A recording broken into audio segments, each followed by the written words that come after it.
আসসালামু আলাইকুম রহমতুল্লাহি বারাকাতুহু। প্রিয় বন্ধুরা, কেমন আছেন সবাই? নিশ্চয়ই আল্লাহ তাআলার রহমতে খুবই ভালো আছেন। তো প্রিয় বন্ধুরা, আমরা মাইক্রোসফট অফিসের এই পেজের ভিতরে যে পিকচারটি দেখতে পাচ্ছি, এটি হচ্ছে র্যাপিং টেক্সট করা, অর্থাৎ ছবির চারপাশে লেখা থাকবে এবং লেখার ভেতরে ছবি থাকবে। তো এই কাজটি কিভাবে আপনি সহজে করতে পারেন সেই প্রসেসটি এখন দেখাবো। তো প্রিয় বন্ধুরা, ভিডিওটি দেখার আগে আপনি যদি আমার চ্যানেলে নতুন হয়ে থাকেন তাহলে অবশ্যই আমার চ্যানেলটি সাবস্ক্রাইব করুন এবং পাশে থাকা বেল আইকনটি প্রেস করে রাখুন, যেন নিত্য নতুন এক্সপার্ট হওয়ার মতন ভিডিও আপনাদেরকে দিতে পারি। আর বন্ধুরা, ভিডিওটি শুরু করার আগে আরও একটি কথা বলে রাখি, সেটি হচ্ছে এই পিকচারটি কিন্তু জেপিজি ফরম্যাটের নয়, এটা হচ্ছে পিএনজি ফরম্যাট। আর পিএনজি ফরম্যাটের কিভাবে করতে হয়, যারা ফটোশপ পারেন তারা অবশ্যই জানে না, যারা ফটোশপ পারেন না শুধু এমএস ওয়ার্ড শিখতেছেন তাদেরকে আমি বলি আপনি অবশ্যই আমার চ্যানেলে গিয়ে এই ভিডিওটি দেখে আসবেন কিভাবে ফরম্যাট করতে হয়। তো প্রিয় বন্ধুরা, কাজটি করার জন্য আমি পিকচারটি পুনরায় ডিলিট করে দিলাম। আবার আমি নতুন করে পিকচারটি নিয়ে আসতেছি। পিকচারটি নিয়ে আসার জন্য আমি ফরম্যাট করে রেখেছিলাম ডেস্কটপে, যে ফরম্যাট, এই ফরম্যাটটি দিয়ে পিকচারটি কাজ করব।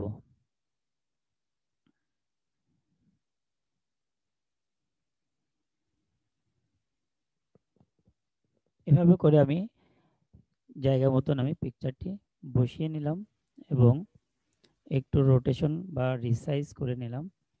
তো এখন বন্ধুরা, আপনি দুটো জায়গা থেকে নিতে পারেন। প্রথমে আপনি এখানে যে দেখতেছেন র্যাপটেক্স, এখানেও যেতে পারেন, অথবা এই পিকচারের এখানে যে ডট আইকন দেখতে পাচ্ছেন, এই ডটের যে কোনো ভিতরে, অর্থাৎ এই যে দাগ দেখতে পাচ্ছেন, আপনারা দেখতে পাচ্ছেন কিনা জানি না, আমি মার্ক করে দিতেছি। এই যে মার্ক করে দিলাম, এটা দেখেন একটা ডট আইকন হয়ে আছে, অর্থাৎ এই ডট আইকন দেখেন চার মাথা তীর হচ্ছে, এই চার মাথা তীর অবস্থায় আপনি এর মাঝখানে রাইট কে দিতে পারেন। রাইট কে দেওয়ার সাথে সাথে আপনি দেখতে পাবেন যে এখানে একটি র্যাপ টেক্সট নামে অপশন চলে আসছে।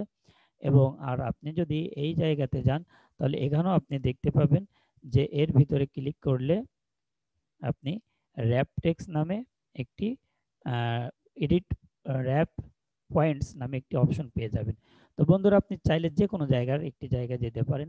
তো আমি এখান থেকে যাচ্ছি, যাওয়ার পর আপনি এডিট র্যাপ পয়েন্টস আপনি দেখেন এখানে রাখার সাথে সাথে একটি কাজ হয়ে যাচ্ছে যে চারপাশ থেকে কিন্তু পয়েন্টারগুলো সরি চারপাশ থেকে লেখা এগিয়ে আসতেছে। তো এই কাজটি সুন্দরভাবে করার জন্য আপনি এখানে যাবেন, যাওয়ার পরে র্যাপ টেক্সট করুন। করার পরে আমরা একটু দেখতে পাচ্ছি যে এখানে কিছু পয়েন্টার তৈরি হয়ে গেছে অটোমেটিক। এই পয়েন্টগুলো ধরে ধরে আমাদেরকে ভিতরের দিকে নিয়ে আসতে হবে।